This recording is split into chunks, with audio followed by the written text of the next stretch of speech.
My last name is Lee. Bruce Lee.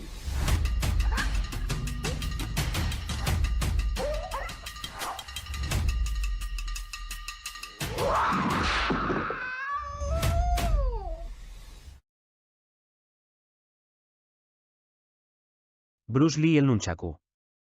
El nunchaku no era el arma principal de Bruce, pero gracias a él se transformó en un símbolo cultural y lo convirtió en icono mundial. Su aparición en Furia Oriental, El Furor del Dragón y Operación Dragón fue suficiente para que generaciones enteras lo imitaran. La forma en que lo manejaba deslumbró al público. Su velocidad, precisión y creatividad con aquel par de palos unidos por una cadena marcaron un antes y un después. Creo que Bruce veía el nunchaku como un complemento para mejorar coordinación, ritmo y reflejos, no como un arma de combate realista en el mundo moderno, sino como un ejercicio para mejorar reflejos y el control corporal. Pero, sobre todo, veía en él un elemento valioso y llamativo para sus películas. Lo que en Okinawa había sido un arma campesina, en sus manos se transformó en puro mito, y adquirió una dimensión inesperada. El nunchaku pasó de ser un instrumento casi desconocido en Occidente a convertirse en un icono pop. Muchos lo intentaron imitar, pero lo que fascinaba no era el arma, sino el artista que la hacía parecer como una extensión de su propio cuerpo. Analicemos un poco el tema de forma breve y concisa. Primer contacto con el nunchaku. El nunchaku no pertenece al Kung Fu de Wing Chun, que fue la base de Bruce, sino al Kobut de Okinawa, armas tradicionales japonesas. Bruce lo conoció a mediados de los años 60, cuando ya investigaba distintos estilos para enriquecer su arte y lo enseñó brevemente en el Avispón Verde. Fue Dan Inosanto, uno de sus discípulos más cercanos y experto en artes filipinas y armas orientales, quien le mostró el manejo del nunchaku. Al principio Bruce se mostraba escéptico, pero pronto descubrió que podía adaptarlo a su filosofía de velocidad, fluidez y economía de movimiento. Creo no pecar de atrevimiento al decir que el nunchaku puede confrontarse con el principio de ser agua, ya que puede fluir con suavidad, pero también golpear con potencia devastadora. Pero veamos otras exposiciones. El nunchaku como extensión del Jeet Kune Do. Desde mi punto de vista Bruce veía las armas como extensiones del cuerpo humano, por lo que aplicaba al nunchaku los mismos principios de su JKD. Simplicidad, movimientos directos y sin adornos. Eficiencia, usar el menor tiempo para el máximo impacto. Adaptabilidad, fluidez en la transición entre ataque, defensa y contraataque. Entrenamiento y perfeccionamiento. Bruce tuvo que practicar el nunchaku de forma inteligente e intensiva para perfeccionar su dominio y lograr una destreza que combinara precisión y velocidad.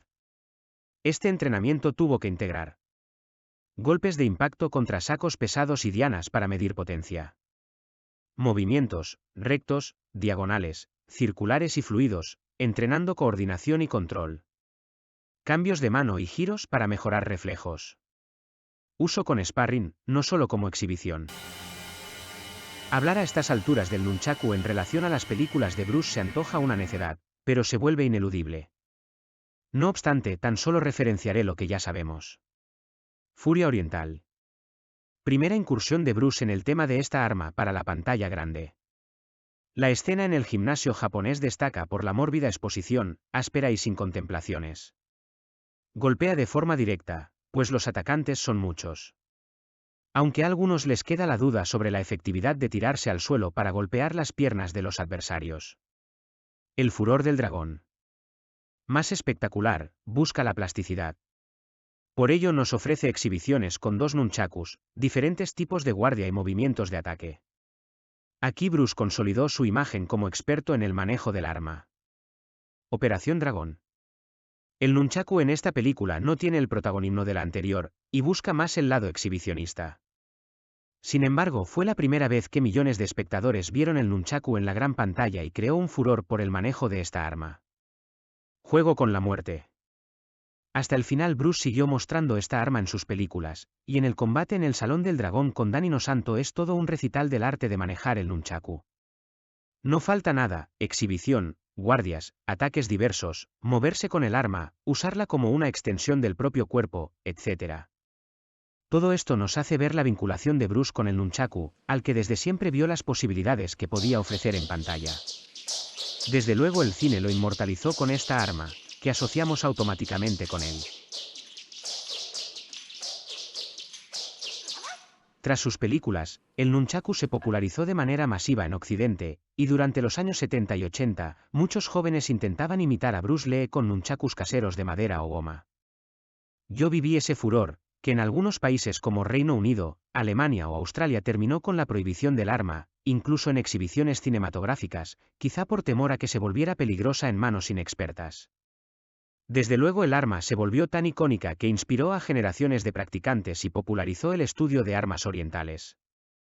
Resumiendo diremos que, aunque no era parte de su formación inicial, el nunchaku se convirtió en el arma más emblemática de Bruce gracias a su peculiar talento, disciplina y el poder del cine, en el que, aunque lo utilizó como elemento cinematográfico, lo trató siempre con seriedad como herramienta marcial, no buscando una exhibición vacía, sino demostrando en el manejo del nunchaku control, precisión y aplicación real en un combate. Recuerdo que en la etapa anterior del grupo hablamos largamente del nunchaku, e incluso publicamos un curso sobre el manejo, extraído a su vez en gran parte de los fascículos del Bruce Lee JK Club que creé en los 80.